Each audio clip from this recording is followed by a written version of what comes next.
এখন কিন্তু আমি ড্রাগন ফল কাটবো, তোমাদের দাদাভাই ড্রাগন ফল নিয়ে এসেছে। আজকে কিন্তু ড্রাগন ফলটা কাটার কোনো ইচ্ছে ছিল না, কিন্তু মনে মনে ভাবছিলাম আজকে তো আমাদের বাড়িতে সবাই আসছে, তাহলে আজকে কেটে ফেলি, তাহলে সবাইকে দিতে পাবো। আর আমাদের এইদিকে কিন্তু ড্রাগন ফলটা একটু কম পাওয়া যায়, আর হঠাৎ করে বাজারে ওঠে কিন্তু প্রচুর পরিমাণে দাম। তার জন্য ভাবলাম যে না, আজকেই কেটে ফেলি, সবাইকে দিতে পারবো। আর আমাদের এদিকে তো অনেকেই আছে এখনও ড্রাগন ফল খায়নি, তার জন্য ভাবলাম যে না, আজকেই কেটে ফেলি। আর বন্ধুরা, আমি আশা করেছিলাম বিদেশিরা যেভাবে আর কি ড্রাগন ফল কাটে আমি সেইভাবে কাটতাম, মানে এইরকম আশা করেছি, কিন্তু একদম ফেটে গেছে। আর এত পরিমাণে পেকেছে বলার মতো না, খুব সুন্দর পেকেছে আর কি। আর বন্ধুরা, আমি কিন্তু আগেও দুবার ড্রাগন ফল খেয়েছি, আমার আর কি বেশি আর কি ভালো লাগেনি। প্রথমবার খুবই বাজে লেগেছে, দ্বিতীয়বার যখন ড্রাগন ফল খেয়েছি তখন একটু খেতে পেয়েছি।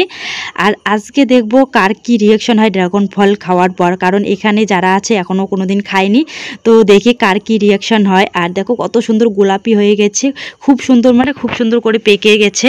তো বন্ধুরা চলো, আর তোমরাও দেখতে থাকো কার কি রিয়াকশন হয়, মানে কে কি বলে। আর তোমরা তো শুনতেই হবে, তাই তো চলো আর ব্লগ ভিডিওটা দেখতে থাকো। কেটে তারপর দেখা হচ্ছে, ঝপাঝপ কেটে নিই, তারপর তোমাদের সঙ্গে দেখা হচ্ছে।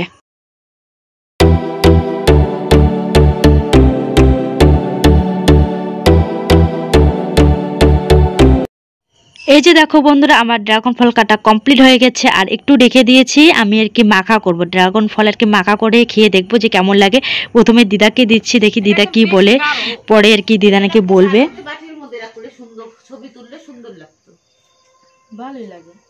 ভালো লাগলো, কেমন লাগলো? ভালো লাগছে? কে মামি মুখটা কেমন করে?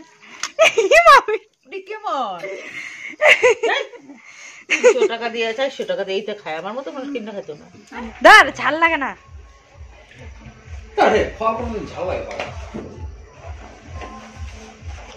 কেমন লাগে?